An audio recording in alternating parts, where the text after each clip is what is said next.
Listen, y'all been in my inbox asking when I'm coming back? Well, guess what? I'm back.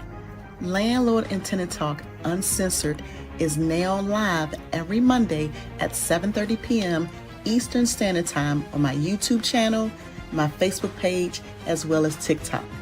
So grab your pencil, your paper, and your sippy cup, because I'm spilling the tea and nothing is off limits.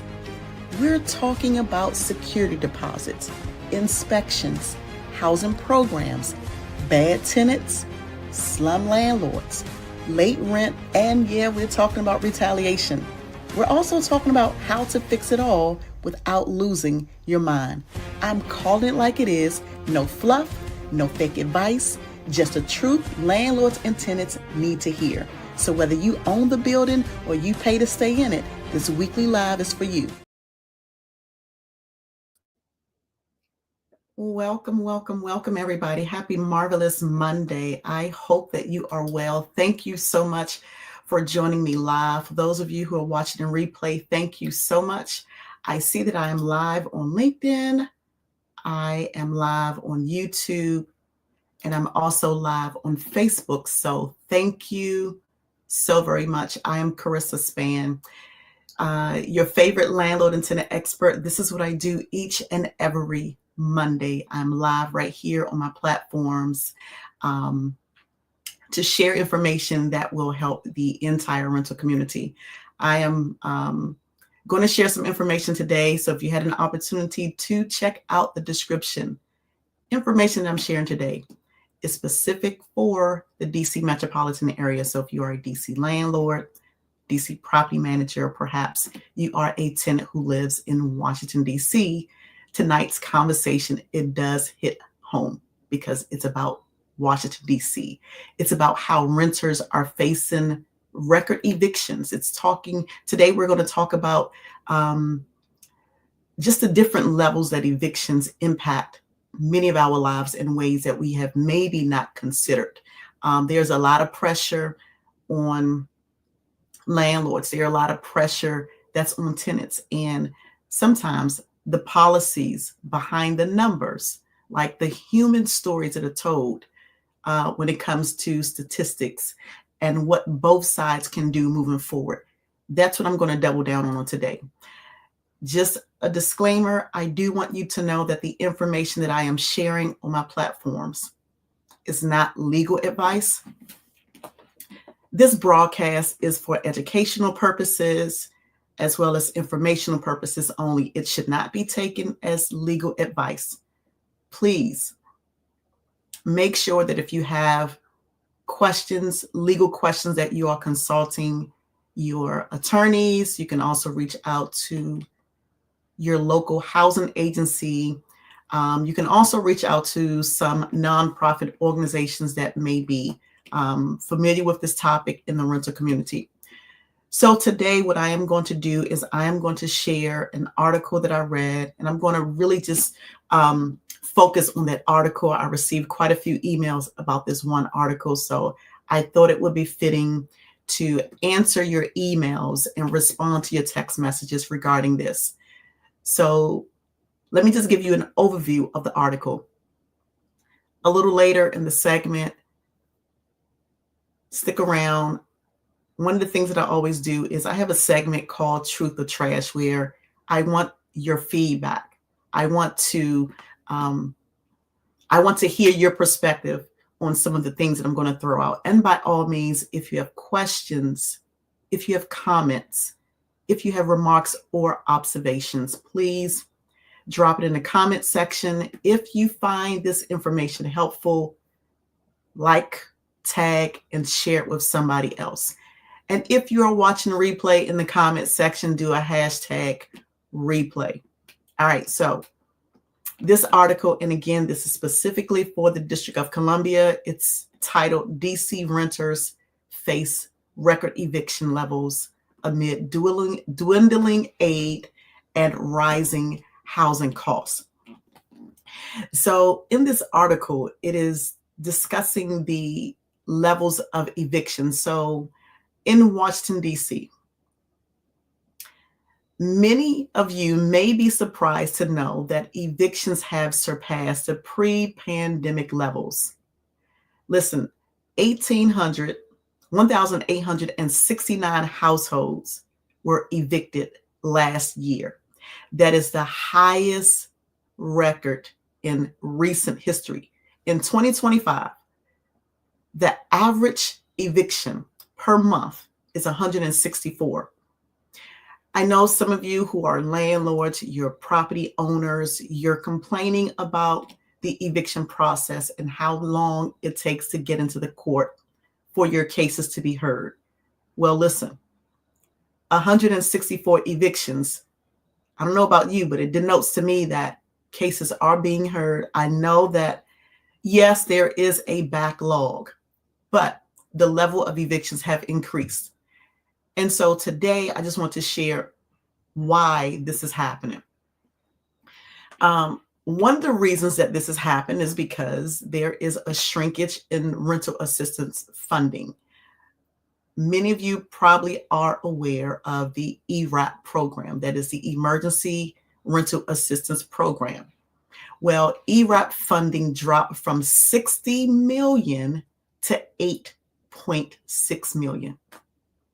That's a drastic drop. It went from 60 million to 8.6 million. So that's one reason. Another reason is that we know in Washington, D.C., the rents have outpaced wages. Many tenants in affordable income communities, they simply can't afford it. They don't make enough. And if they're not participating in some sort of housing program, they simply just can't live in Washington, D.C. because the rents are high. And I'm thinking back to a time, I don't remember the year, but right at the level, there was a peak where around the country, the rents, housing prices, they just kind of leveled off. They just kind of tapered off.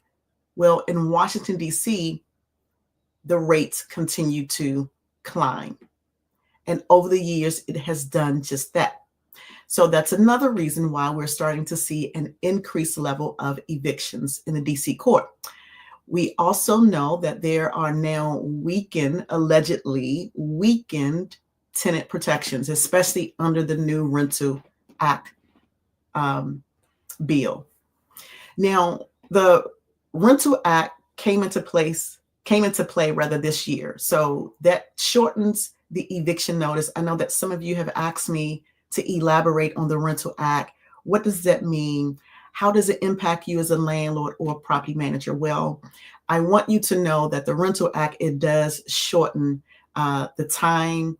It shortens the notice that you're required to give to your tenants, right? This is one way to reduce required documentation for landlords. But now let's talk about who's affected the most.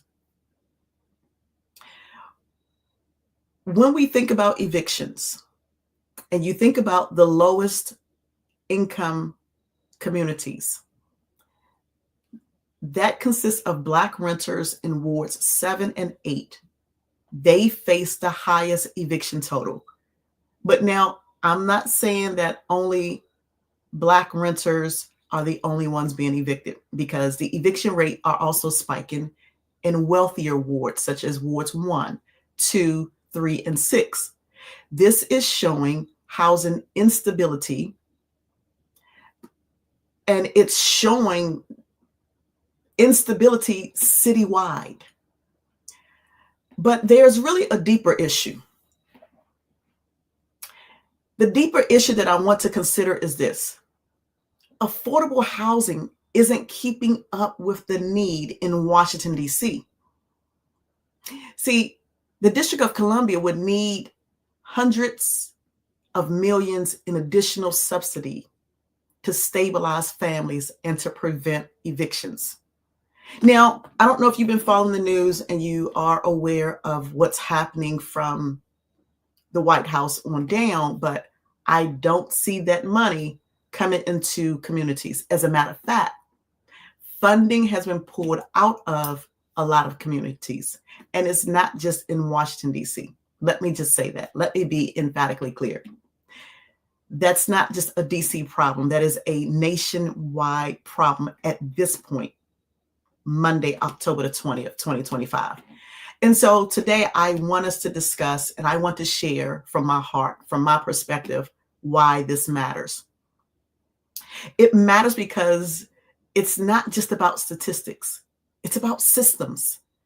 Because evictions, it affects landlords, tenants, neighborhoods, and the future of affordable housing. And yes, I'm talking about Washington, D.C., but evictions are not isolated just to D.C. So when landlords cannot collect rent, and one of the things that, if you've been following me, you know I believe that this philosophy is true, that if you treat your business like a business, it's going to pay you like a business, right? And if you treat it like a hobby, it's going to pay you like a hobby.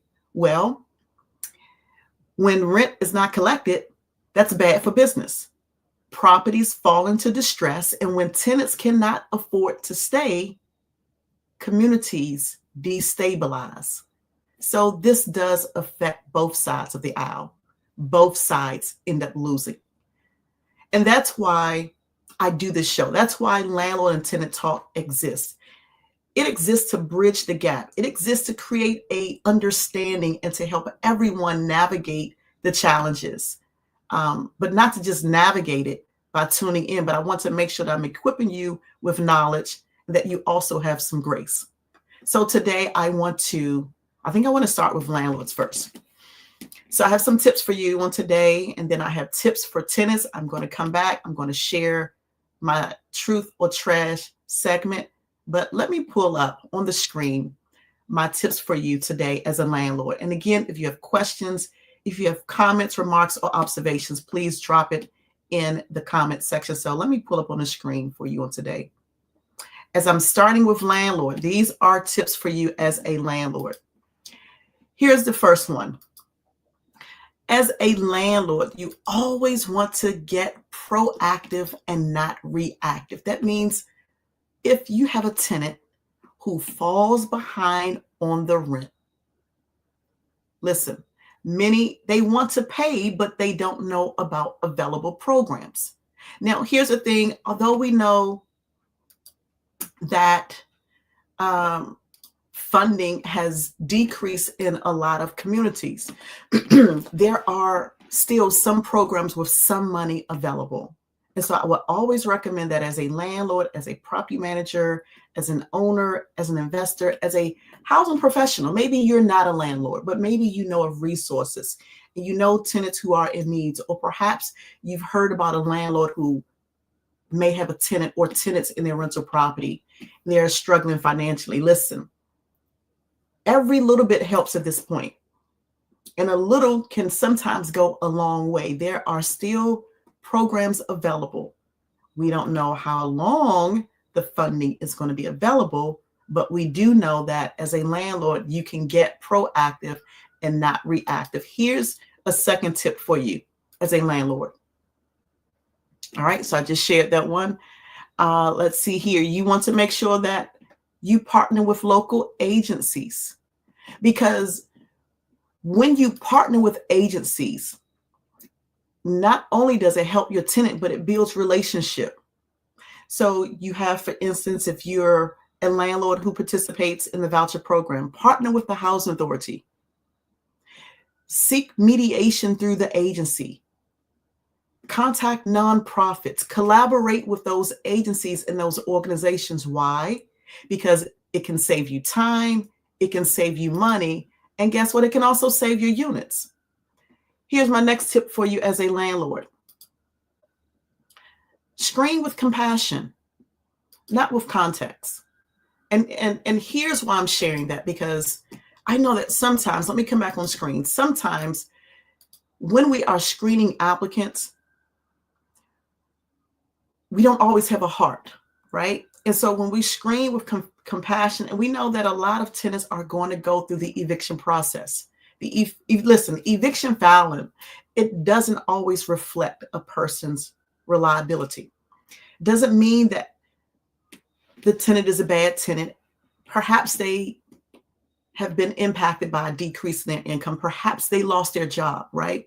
Many tenants, they do have dents, they have flings on their report and their record, and a lot are from the pandemic, and others are due from temporary hardship.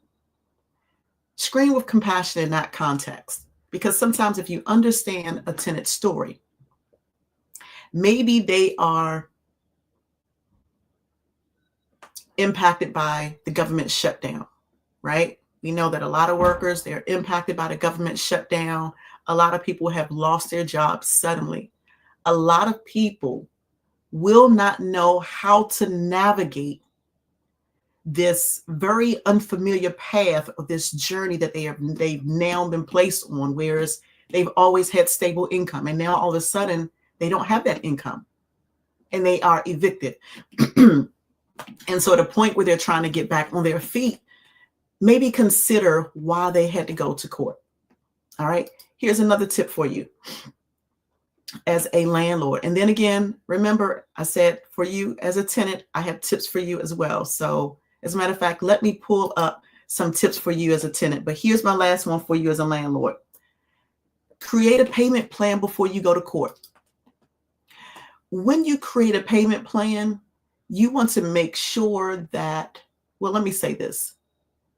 If at all possible, let the court be your last resort. Meaning that you've, as a landlord, as a property manager, you've tried to work it out with the tenant. Let taking the tenant to court be the last option. Negotiate with the tenant, get it in writing. One of the things that I always say is make sure that you are communicating and document your agreement. Always speak to an attorney if you need help with the agreement, just to make sure that you are covering all bases.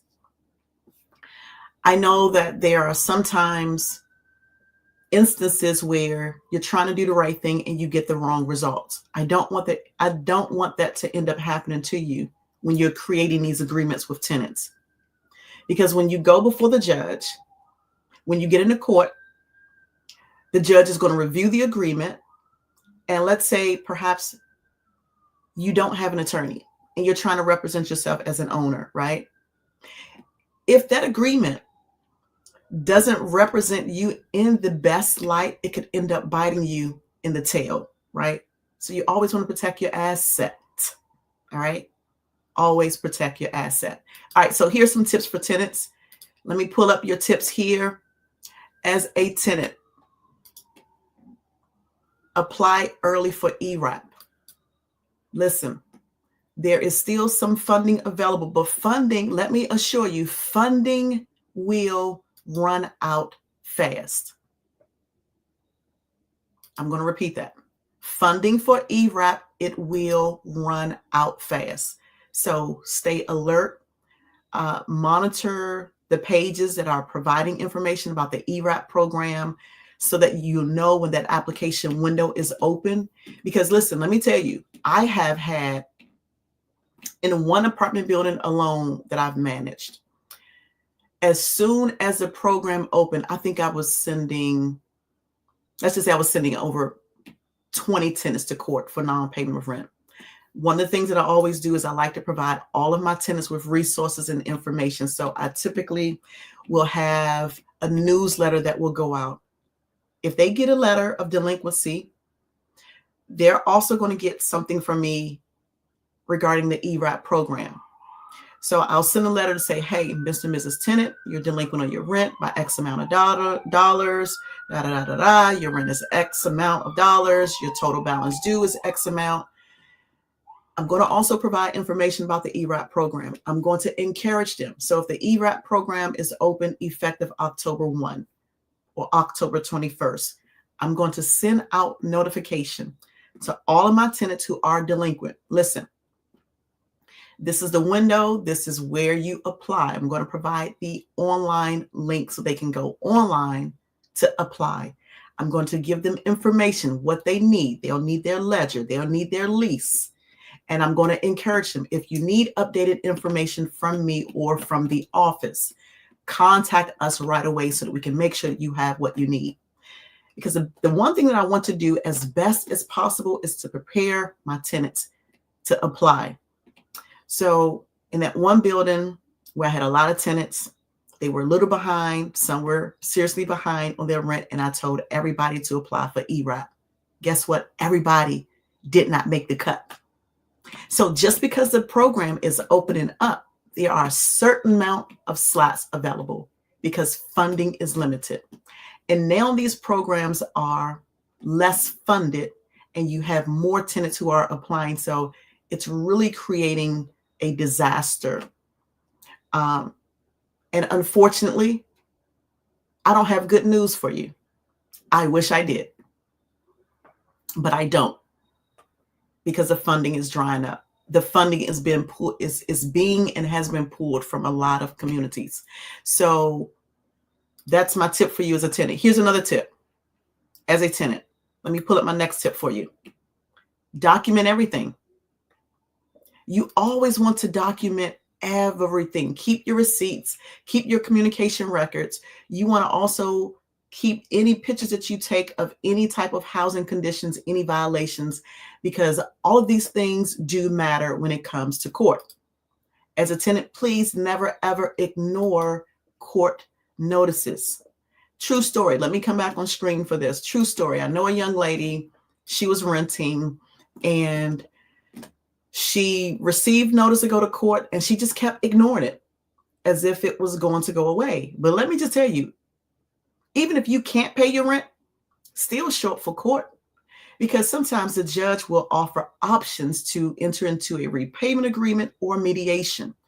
But as a tenant, if you are not showing up, listen, you are giving your landlord, you are giving your property manager, your property owner the green light to, or the court rather, the green light to move forward to quickly evict you.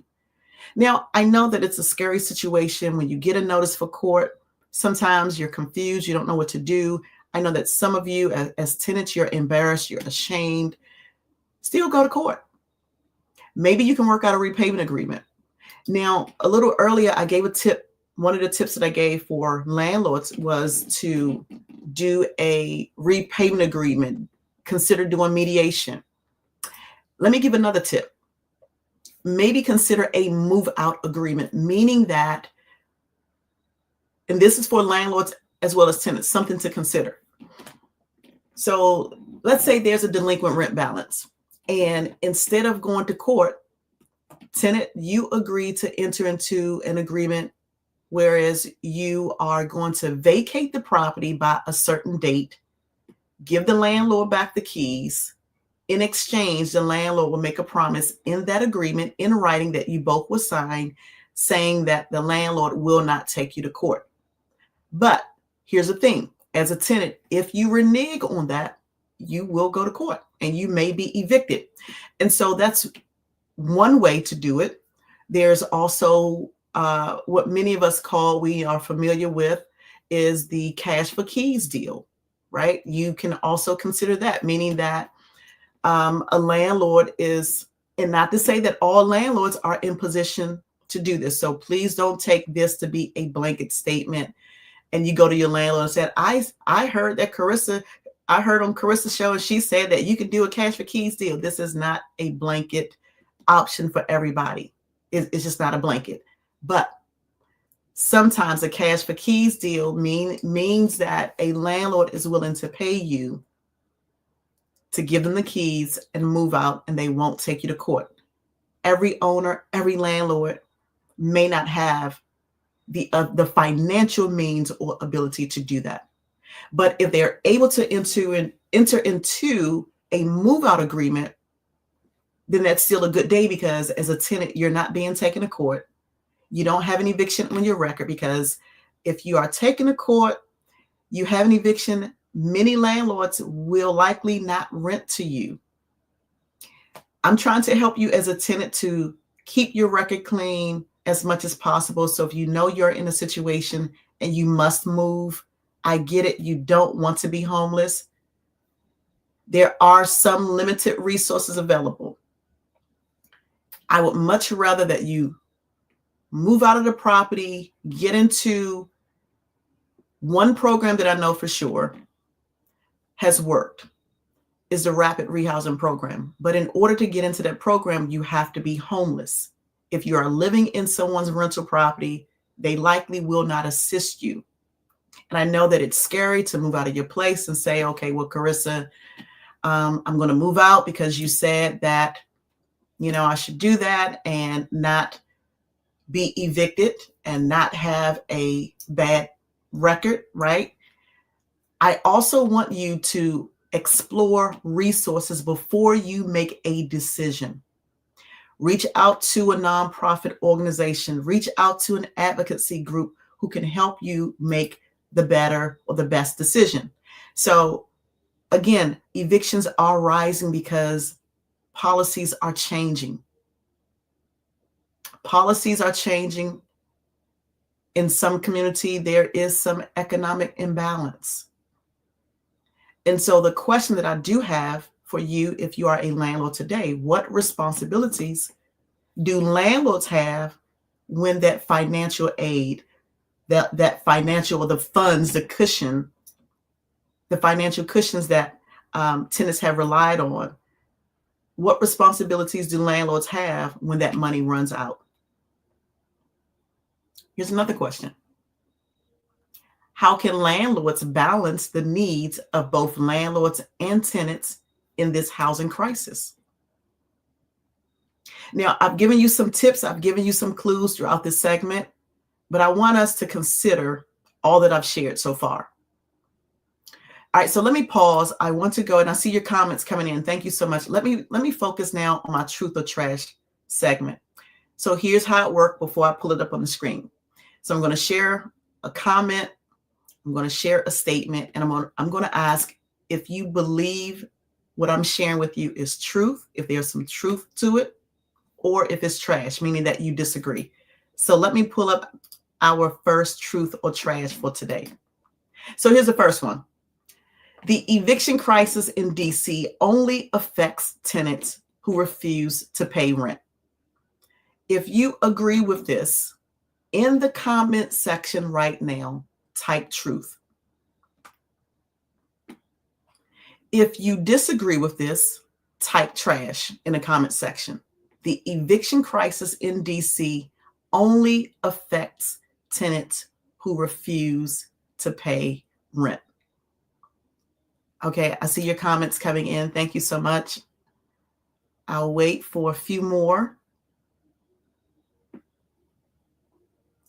All right. The eviction crisis in DC only affects tenants who refuse to pay rent. All right, let's see.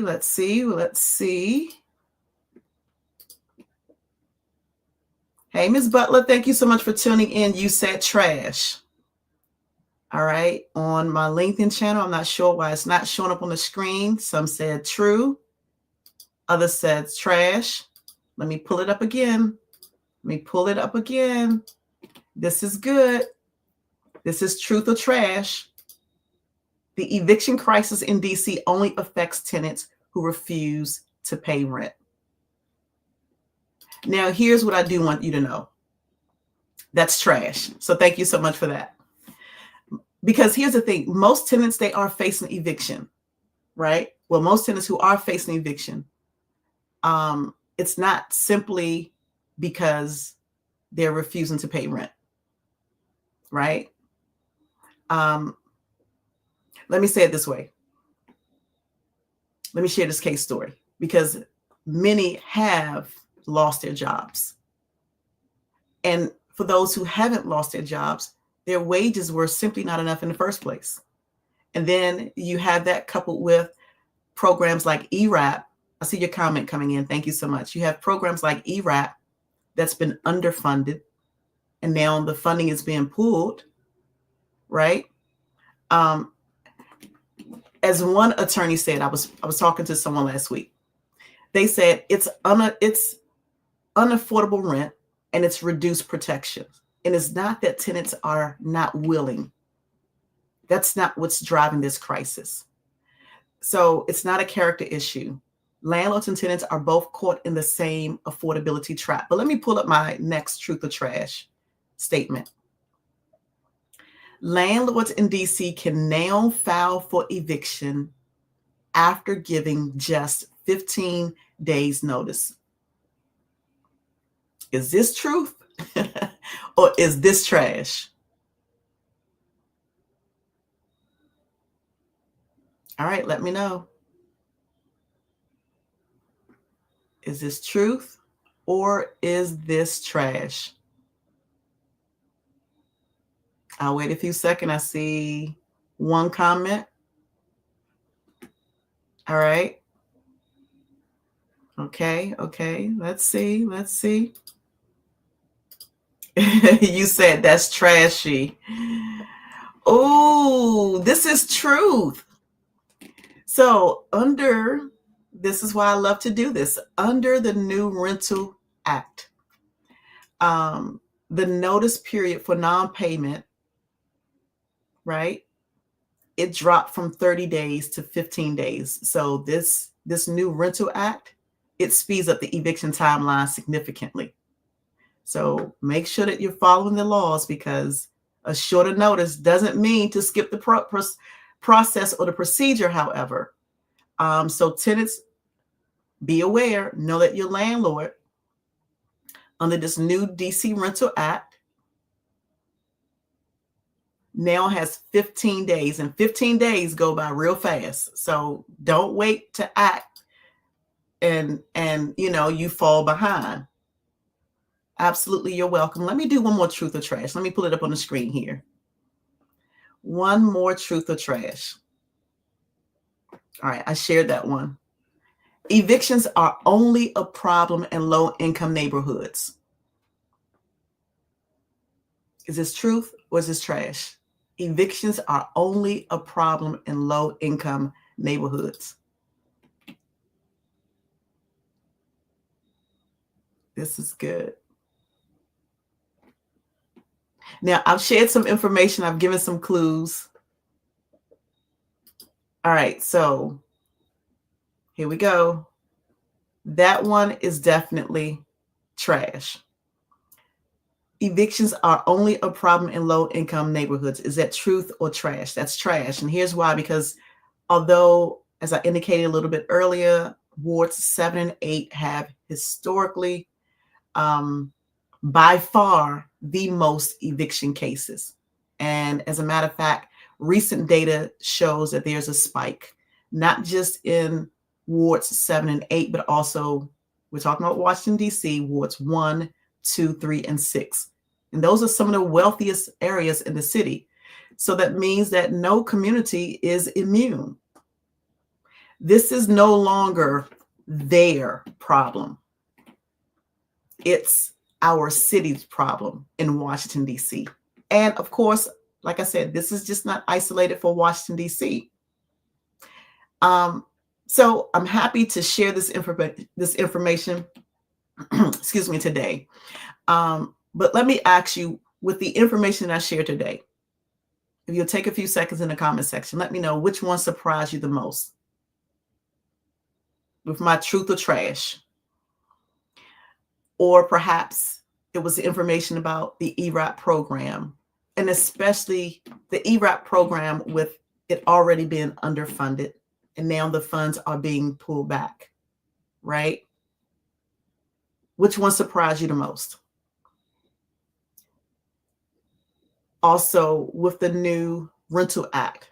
Now, maybe I'll come back next week or in one of my upcoming segments or shows, I'll go a little bit deeper about what the Rental Act does cover. I touched on this a little bit, but I didn't go into detail. But which one surprised you the most? With my truth or trash, with the ERAP, with the eviction rate, what surprised you today the most? What stood out the most? And I'm asking because I always want to know, as pertains to information I share, what is more relevant, what is more applicable for you, whether you're a landlord, whether you're a property manager or a tenant. You said the 15-day.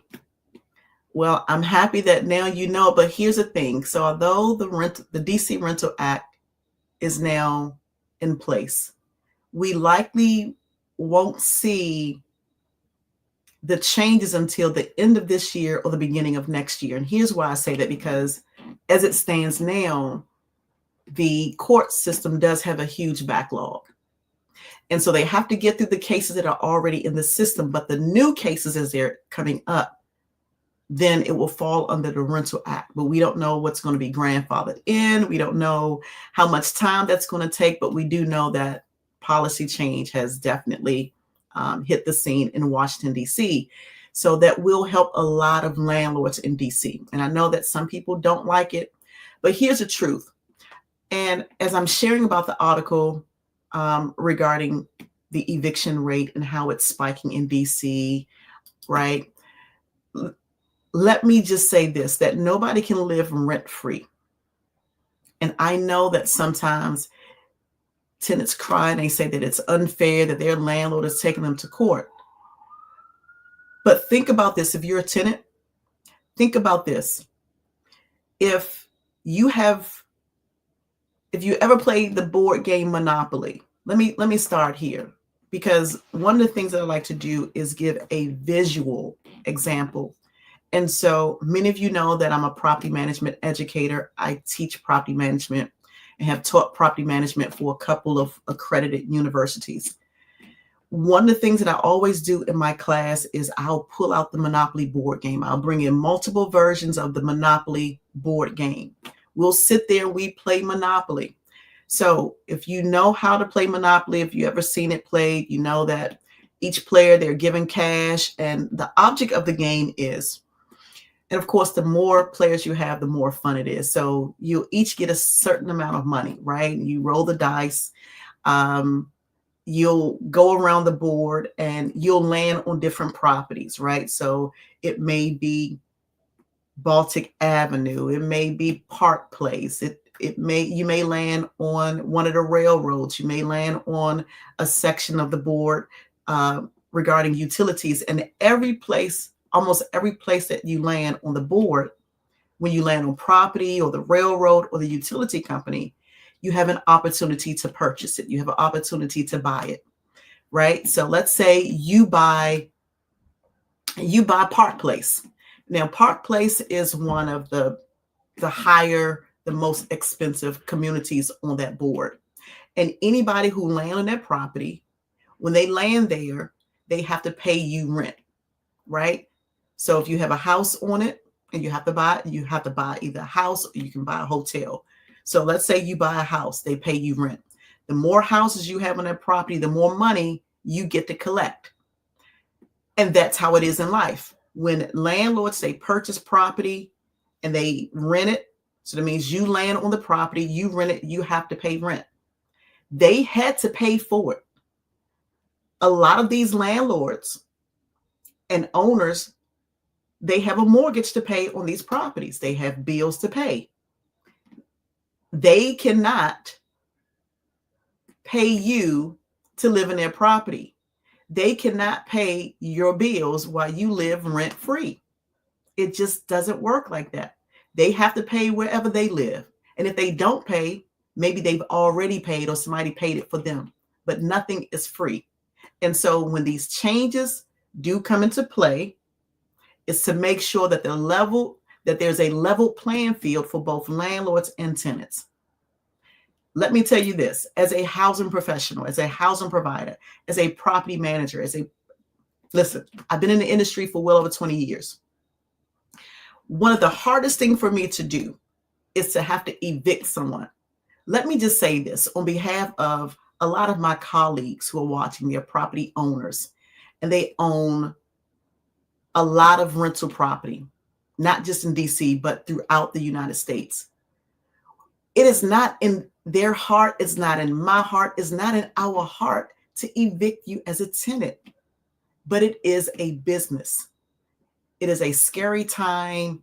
Funds are drying up. Resources are not as readily available in the community. And so I've shared tips for you today as a landlord. I shared tips for you today as a tenant. And I do this every week, sharing information, hopefully to positively impact the rental community. I know that a lot of people are not going to agree with some of the things that I say or I share. And guess what? It's okay. It doesn't really matter to me. I'm going to share the information. Listen, it costs you nothing but your time to show up and get this information, to listen to the tips, to listen to some of the strategies and apply it. That's all it takes. It costs you nothing but your time. So I shared today from an article that I read. I do hope that this was helpful today. I am going to encourage you, if you have not already subscribed to my YouTube channel. Let me pull it up. If you're watching from Facebook, if you're watching from LinkedIn, subscribe to the YouTube channel. There you can find me at Landlord Lyfe. You can watch the replay. If you comment on the video, even when I'm not online, I will respond. I'll follow up with you. I do hope, again, that this information was helpful for you on today. My time is up. I went a little bit longer. I did want to share this information because for landlords who are in DC, I know that a lot of you are impacted. And if you're not currently impacted, perhaps you may be. So please listen to the tips that I've shared today. If you came in a little late, go back and watch the beginning. All right. Thank you so much for joining me today. Again, this is what I do each and every Monday. I'm live. Thank you on Facebook. Thank you on LinkedIn. Thank you on YouTube. And again, if you found this discussion helpful, share it with another landlord or tenant who needs to hear it. Follow me for more tips. Follow me for updates. Follow me for information, education, and community resources. In the description, if you're a landlord, I've shared a couple of links. I've created some ebooks that will help you out, especially when you are looking to rent to new tenants. I've created some prompts. If you're familiar with AI, what to use, how to apply it to your business. I believe that it will significantly impact your rental business and how you do it, especially for those of you who are self-managing, or maybe you manage for somebody else. So until next time, stay informed, stay empowered, and remember that what you don't know in housing, it can and it will hurt you. So let's continue to learn together. And thank you so much for your time. I look forward to seeing you all next week right here. Oh, I see one more comment that came in. All right, give me 1 second. Let me pull up that comment.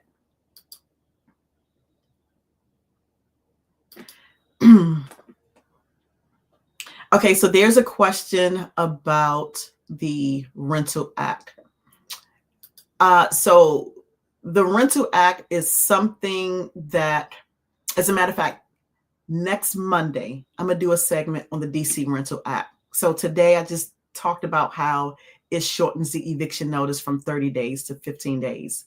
And how landlords must still follow the process and document all matters. But the Rental Act, it was a win for especially smaller landlords, people who self-manage, especially property managers who are managing smaller portfolios, right? And some of the things that, with this policy change, some of the things that's taken place will definitely benefit landlords, because it was taking just entirely too long to go through the court process to get an eviction, and especially when an eviction was warranted, right? I'm not an advocate. I'm not suggesting, to take advantage of tenants or anything of that sort. I'm not saying that, yeah, evict all the tenants because they're just bad. I am not saying that. But what I am saying is that if you treat your business like a business, sometimes an eviction may be required, because especially when you have expenses and you have bills to pay, as I indicated a little bit a few ticks ago, nobody can stay rent free. And so it is unfortunate that these programs are losing funding, and it's going to get worse. So buckle up, listen to the tips, listen to the strategies and advice that I've shared today. Please make sure that you show up next week right here. You can watch the replay on my YouTube channel, subscribe to that YouTube channel, check out the resources in the description. If you have any questions, please reach out to me. If not, I look forward to seeing you all next week right here, Facebook, YouTube, and LinkedIn with me. your favorite landlord and tenant host. I'm Karissa Spann. My time is up, and I absolutely thank you for yours. It has been a fantastic pleasure being with you today. So tune in next Monday right here, 7:30 p.m. Eastern Standard Time. I'm going to say bye for now.